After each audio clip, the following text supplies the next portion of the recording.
Ya, selamat pagi Bapak Ibu, selamat datang di Philip Webinar edisi hari ini, hari Rabu tanggal 5 Juli 2017.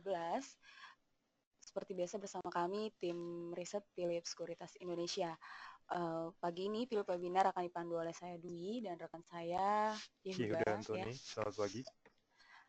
Seperti biasa sebelumnya kami ingin meminta konfirmasi apakah suara dan layar terdengar dan terlihat dengan jelas.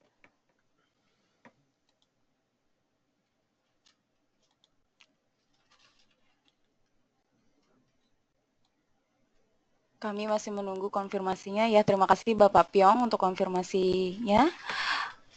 Untuk yang pertama mengenai indikasi IHSG, ini saya akan jelaskan.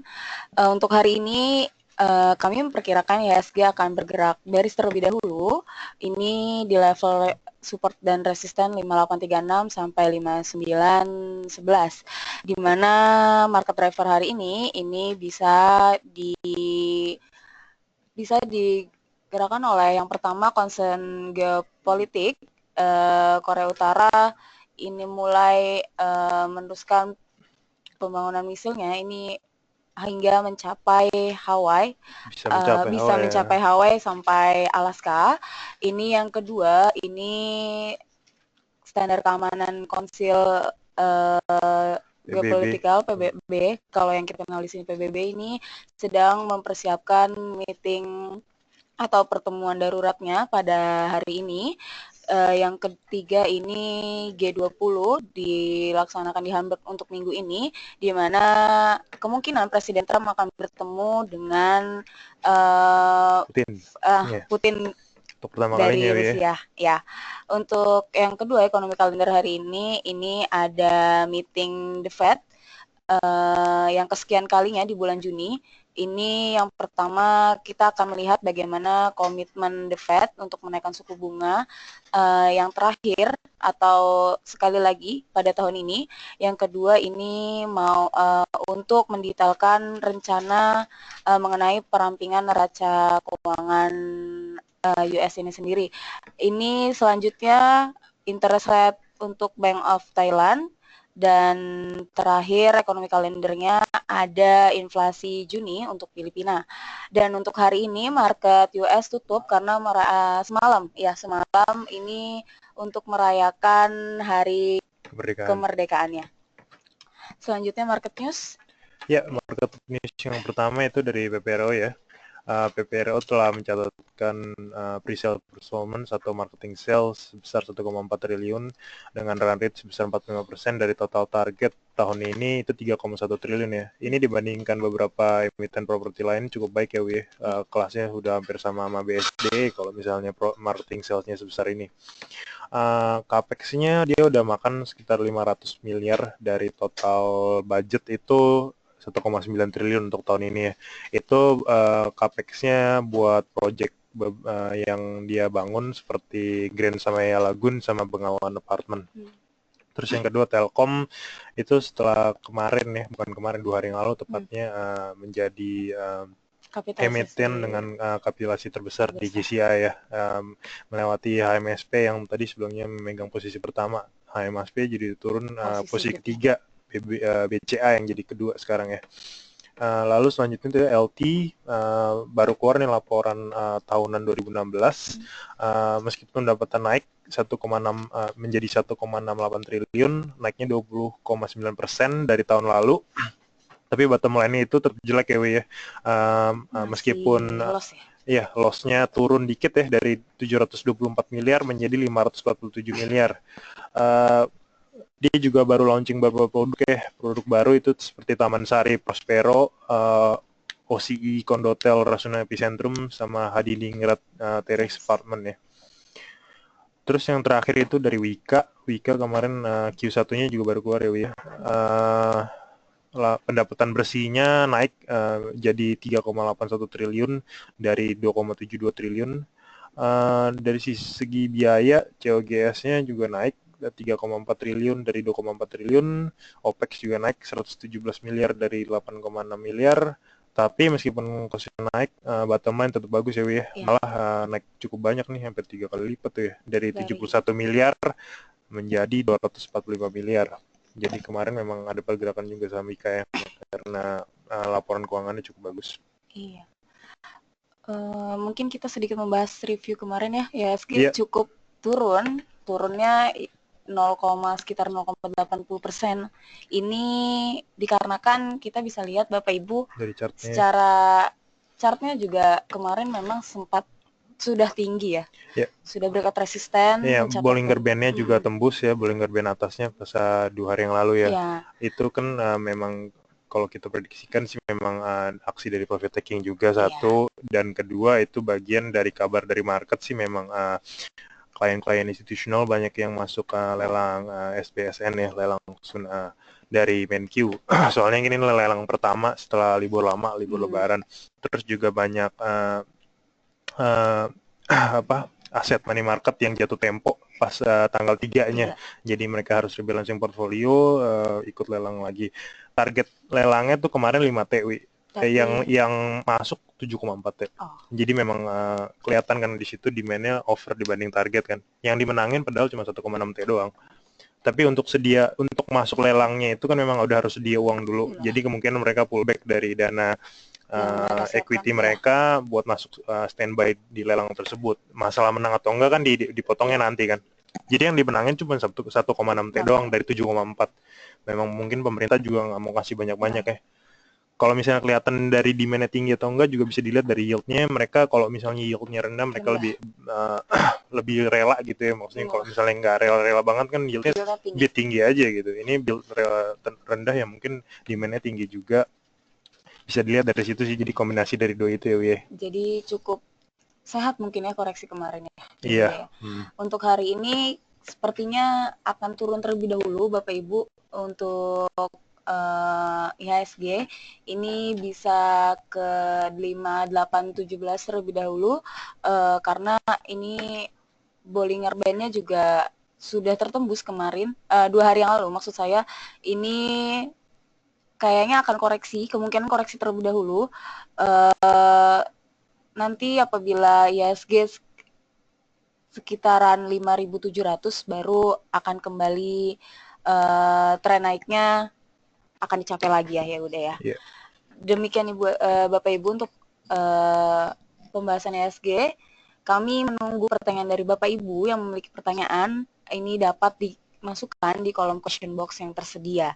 Terima kasih.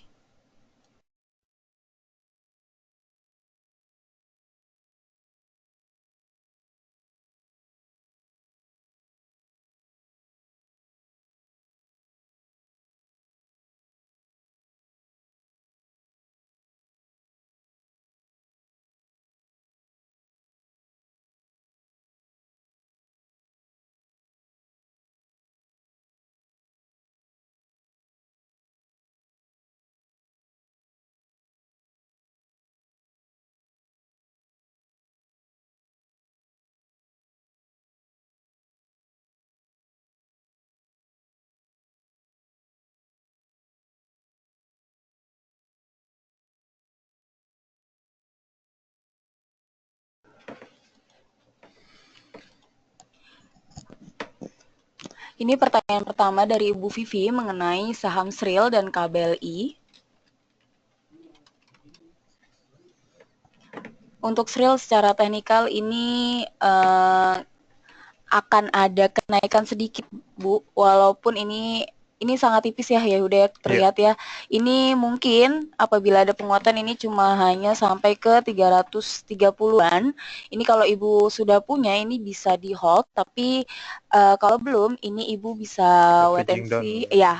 Wait and see terlebih dahulu Bu untuk masuk ditunggu di sekitaran 315-an ini Ibu bisa masuk untuk saham SRIL.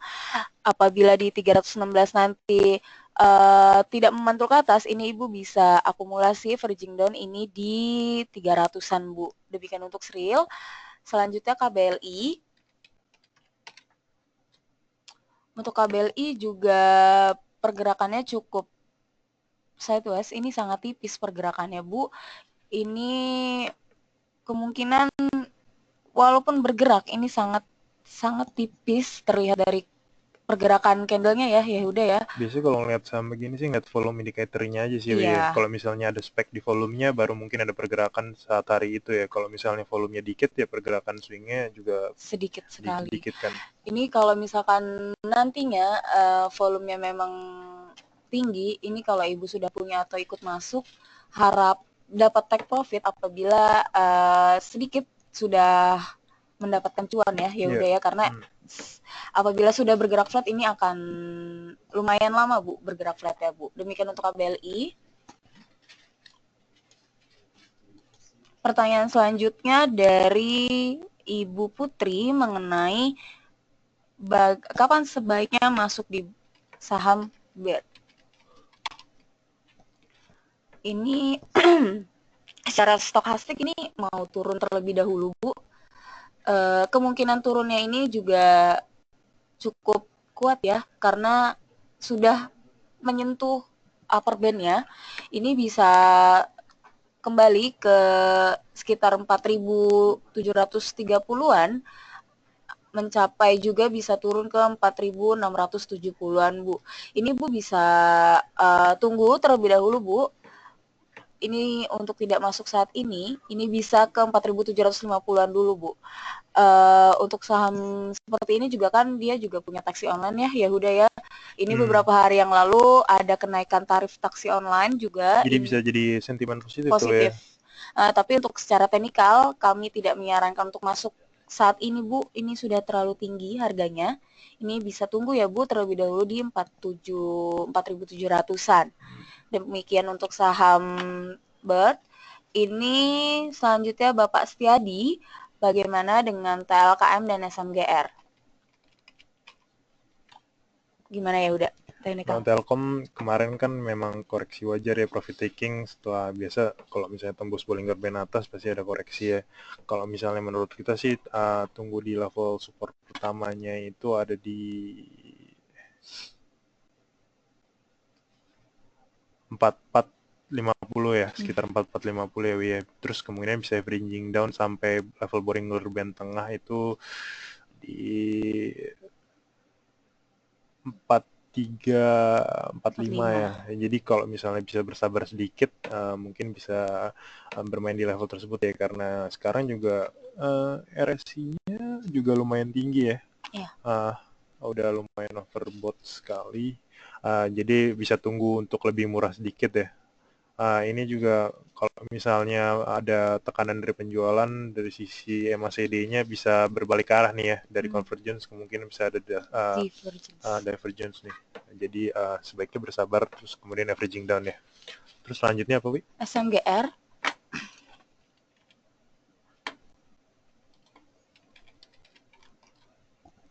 Ini gimana saham semen nih? Ini cukup satu sih ya udah ya. Pergerakannya Pak, ini cukup terbatas Pak pergerakannya. Ini masih kemungkinan untuk koreksi terlebih dahulu ke 10.100-an. 10.100 ya, 10.100 ini masih cukup kuat. Apabila 10.100 ini bisa nanti ditembus, ini bisa mengarah ke 9.800-an Pak, sampai 9.900. Ini apabila Bapak sudah punya, ini bisa mungkin take profit terlebih dahulu ya, ya udah ya. Karena memang kalau misalnya semen itu selalu ada dua kubu ya. Sekarang yang percaya kalau misalnya semen itu bakal balik berjaya lagi, dan sama satu kubu yang tetap percaya kalau misalnya semen itu masih oversupply dan tetap bearish gitu ya view-nya. Jadi ini tekanannya siapa yang bakal menang aja gitu ya. Yang kubu misalnya percaya semen bakal balik lagi, bakal beli terus, naikin harga. Kalau misalnya yang view-nya bearish bakal tetap nurunin harga gitu ya, jauh lebih. Sekarang ya kita lihat memang pergerakannya di sekitar itu setelah rally berapa, seminggu ya. Seminggu itu. Jadi mungkin bisa tunggu kalau misalnya tertarik di level support pertama aja dulu kali ya. Support pertama itu di level berapa tuh? Coba kita lihat di sini kali. Di sini. Sini kali ya. Bisa sih 98 9845 sampai 9850. Iya. Ini bisa tunggu Pak sampai di harga sekitar itu. Tapi apabila pada saat Bapak masuk memang turun kembali, ini bisa akumulasi averaging down di harga 96-90-an, Pak. Demikian Pak untuk semen Indonesia. Selanjutnya pertanyaan dari Pak Pyong, mau tanya kapan bisa masuk beli Telkom. Telkom mungkin tadi sudah kita bahas. Minta analisa BKSL dan WSBP. Bagaimana, Bapak?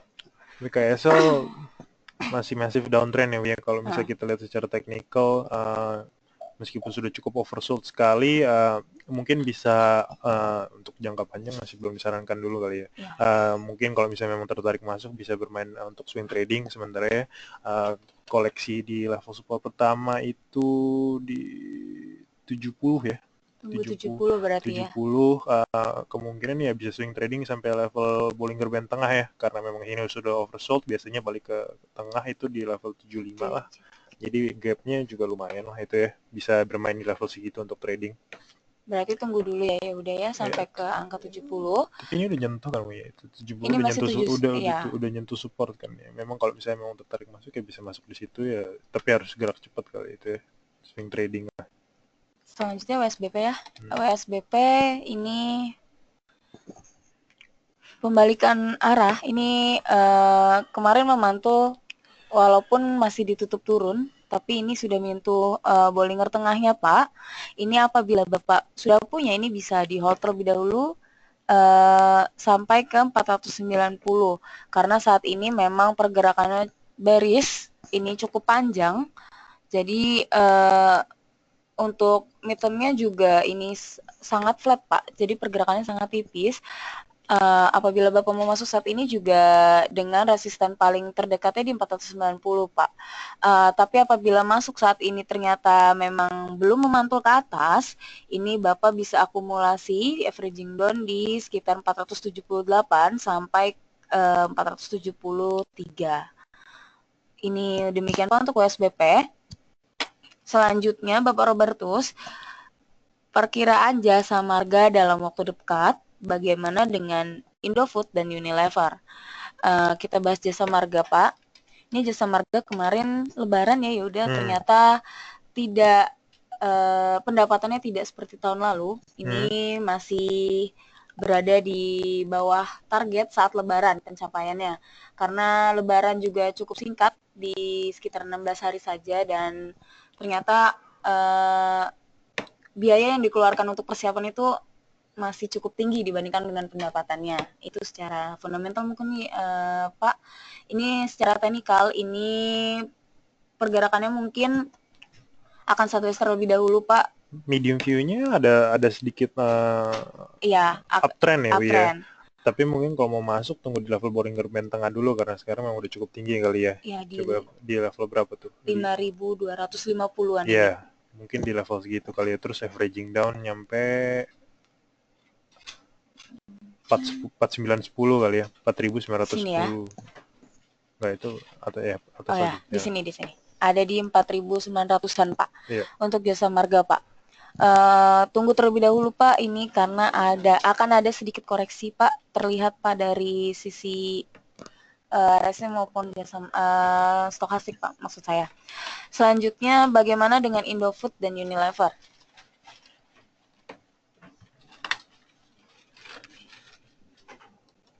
Untuk Indofood ini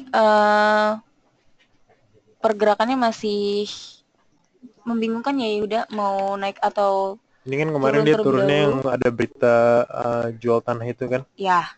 Terus sempat jadi nembus level Bollinger Band bawah, koreksi wajar lah ya, nyampe ke atas lagi. Mantul dan sekarang berada di atas Bollinger tengahnya ya, udah ya.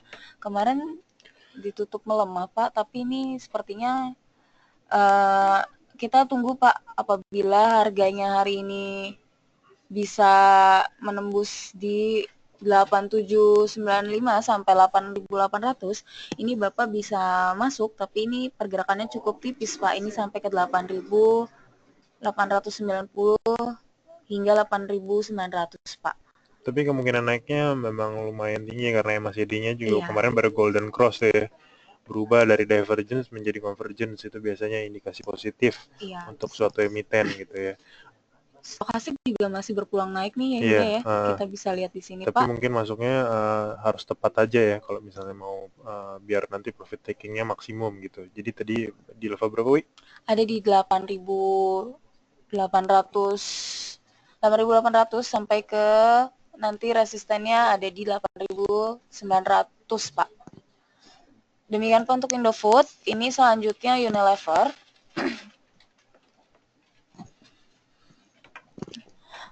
Untuk Unilever Beberapa hari ini sideways ya, Wi, tampaknya ya. Memang pergerakannya cukup minim. Paling kita tunggu di level support pertama itu di sekitar level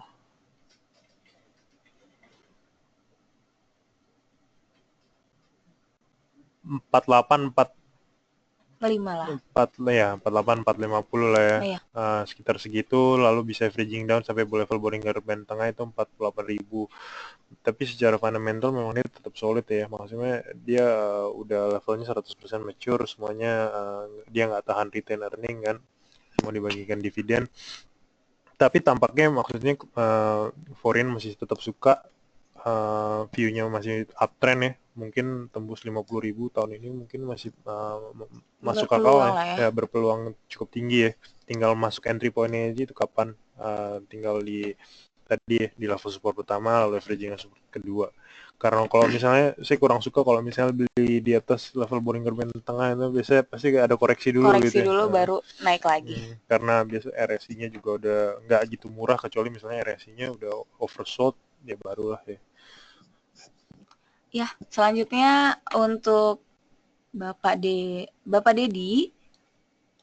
ini saya punya BNGA, entry levelnya 1190.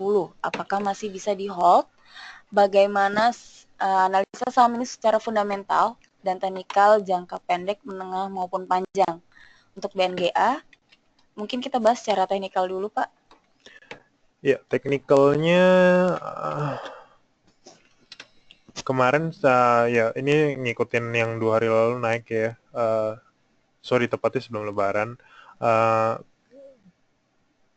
Kemungkinan ini udah kalau mau masuk itu bisa tunggu di level 1248, tapi kalau misalnya ini sekarang Bapak udah punya ya di 1190, mungkin bisa profit taking dulu kali ya, sampai ini gapnya kemarin di 1260 untuk sementara, karena kelihatannya tampaknya ada berbalik arah ya, nyampe ke level Bollinger Band tengah itu 1202 lah ya, 1200 lah tepatnya. Jadi kalau misalnya ada kesempatan untuk jual di atas, mungkin bisa profit taking dulu. Tapi kalau misalnya memang tertarik untuk jangka panjang, bisa profit taking, tapi kan nggak harus jual semuanya ya, Wi ya. Mungkin disisakan sekitar 50%. Untuk view jangka panjangnya itu dia ada loan restructuring cukup drastis ya kemarin, kalau nggak salah NPL-nya turun cukup banyak kan ya, dari sekitar 5%-an sampai 3%-an. View kita memang untuk saham banking tetap positif ya tahun ini, karena maksudnya yang maksudnya top of the T-nya untuk 2017 memang saham-saham banking ya, dan kita view juga BNGA itu salah satu yang bisa masuk dari dampak positif tersebut. Jadi untuk long term mungkin cukup positif. Jadi kalau misalnya memang tertarik untuk pinjam simpan jangka panjang juga bisa, tapi kalau misalnya profit taking juga bisa, karena secara teknikal ini bakal ada sedikit koreksi nyampe level Bollinger Band tengah. Jadi kalau misalnya ada kesempatan untuk jual di atas bisa jual dulu. Jadi tergantung view-nya masing-masing juga sih. Jadi kalau misalnya memang ada view-nya untuk long term juga bisa di profit taking, lalu sisanya sedikit simpan untuk long term. Mungkin sebagian kali ya, di profit taking terlebih dahulu. Cash management-nya aja sih. Nanti kalau turun bisa akumulasi lagi ya Yuda ya. Karena memang dia kan NPL-nya cukup tinggi tuh, udah barengan kayak Permata lah, cuman bedanya satu dia langsung loan restructuring, banyak write-off, sekarang jadi bersih lagi.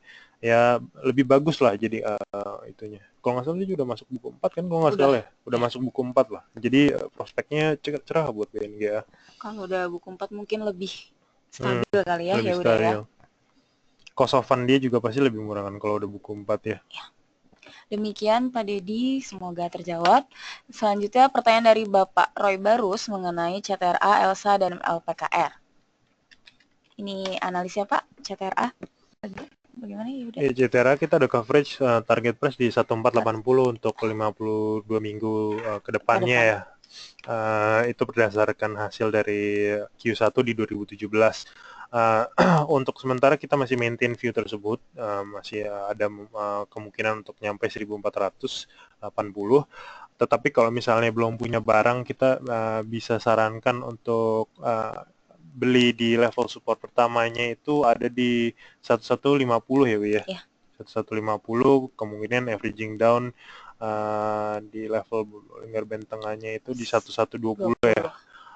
Sekarang kan ini stokastiknya cukup tinggi ya, Wi ya. Terus tampaknya MACD-nya juga udah mulai habis bensin nih. Kemungkinan kalau misalnya ada tekanan dari penjualan terus, ada kemungkinan untuk death cross di sini ya, berbalik arah. Jadi kalau misalnya berbalik arah bisa sabar dulu, averaging down di support pertama, lalu support kedua. Dan untuk long term view-nya kita kemungkinan ada sampai target 1480.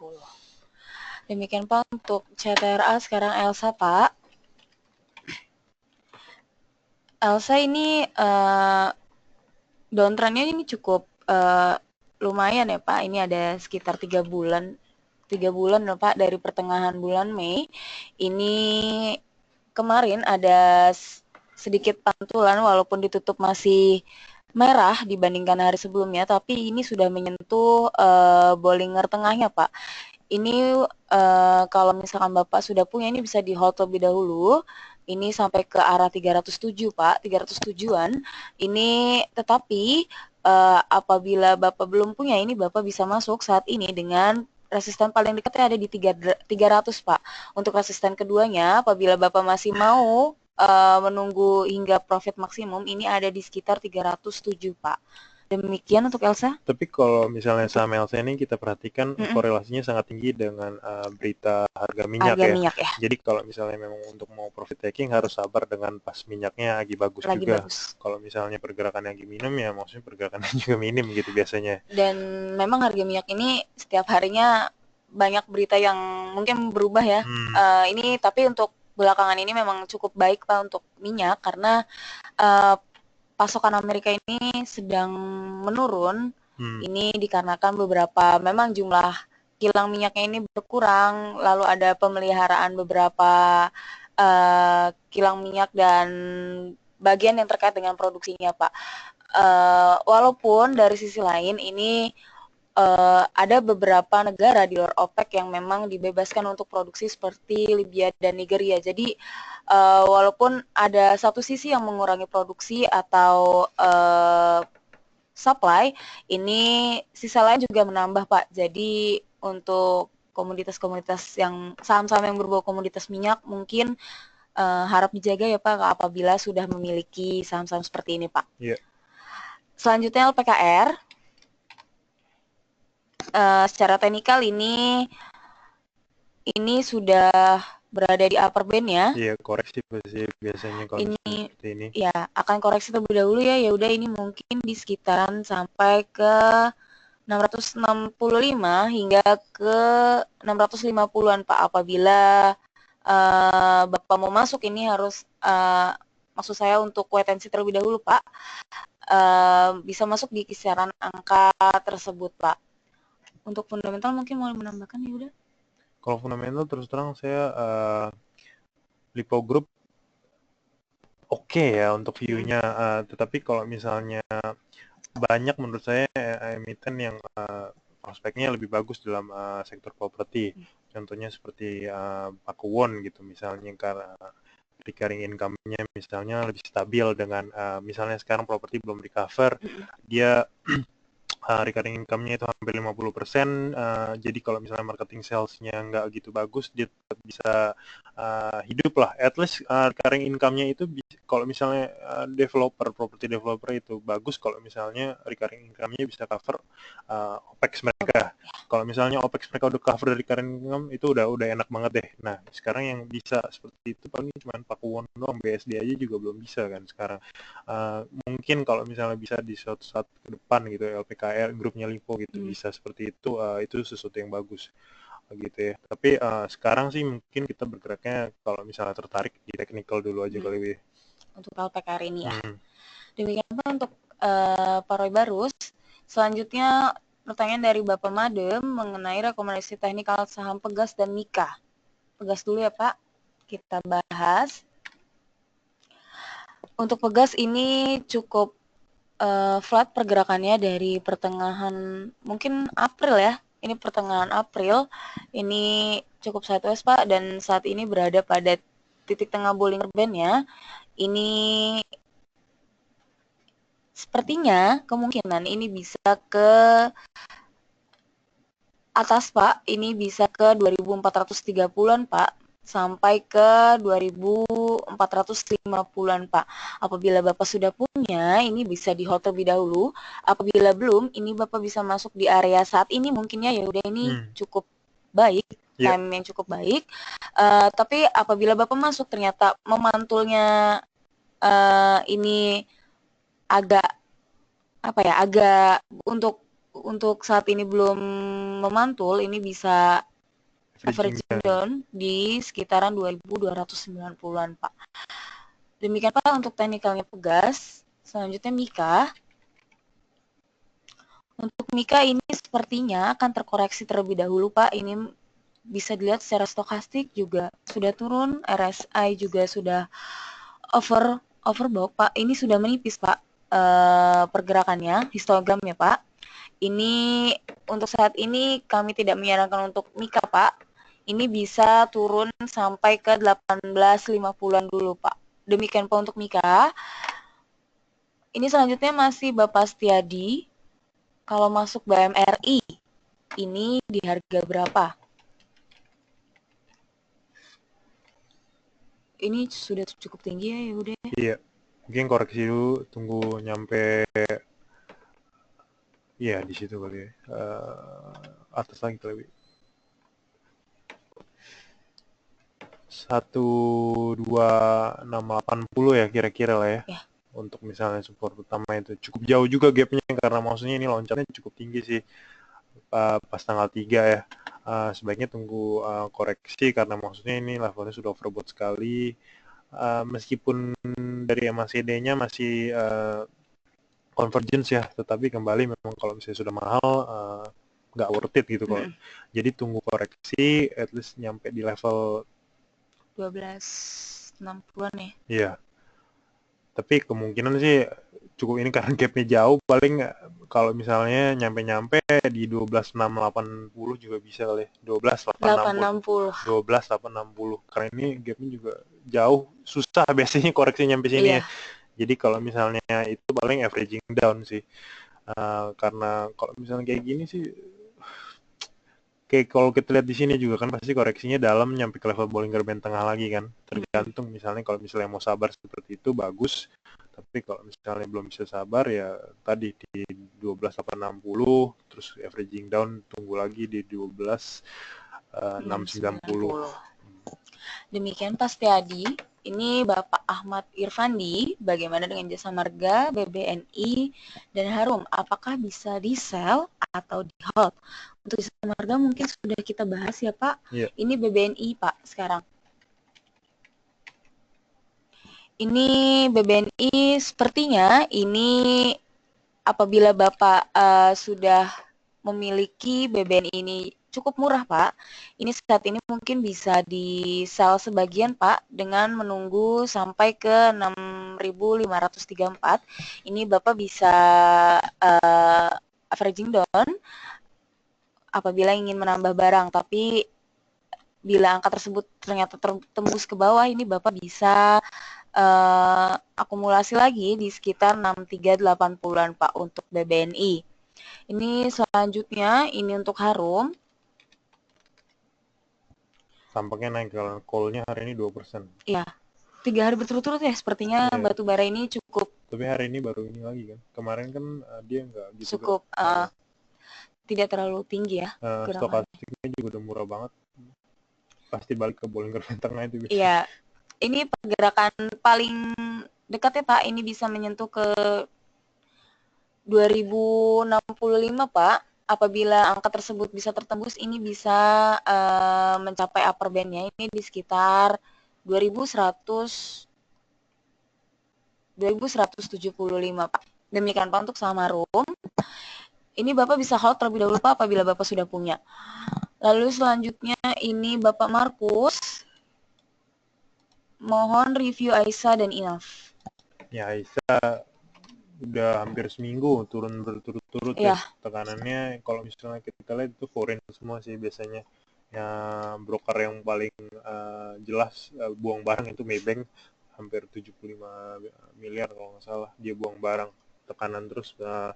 Tapi secara fundamental masih solid ya, Wi. Ini kan kemarin Q1-nya kalau nggak salah nggak gitu bagus karena ada peningkatan biaya marketing yang dia fokus ke packing beras barunya itu ya kalau nggak salah. Terus ada juga hire beberapa tenaga sales yang baru, jadi nggak gitu nggak sesuai target lah, kayak maksudnya laporan keuangannya. Tapi masih solid sih seharusnya view-nya. Kita ngobrol di market juga masih harusnya bisa berbalik arah ya, karena maksudnya sekarang juga sudah murah sekali, kayak maksudnya stokastiknya udah terlalu oversold ini, udah benar-benar kayak kemungkinan bisa kayak Java udah dibuang di bawah, nanti bisa rebound ke atas ya, at least ke level Bollinger Band tengahnya ini lah, di 1730 dulu pertama. Sekarang kan dia udah support pertama itu di 1560-an ya, kalau misalnya belum punya barang mungkin bisa tunggu di situ.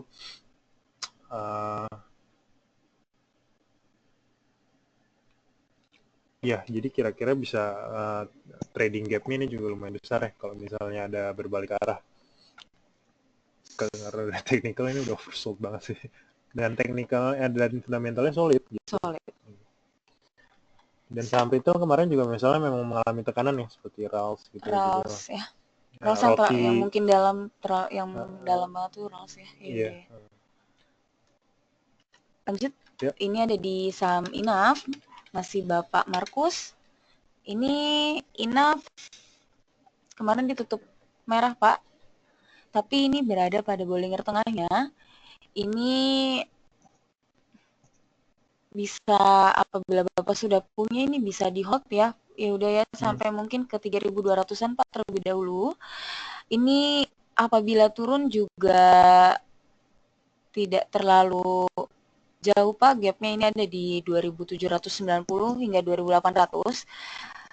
Apabila nanti turun, ini Bapak bisa akumulasi di angka tersebut dengan resisten paling dekatnya ini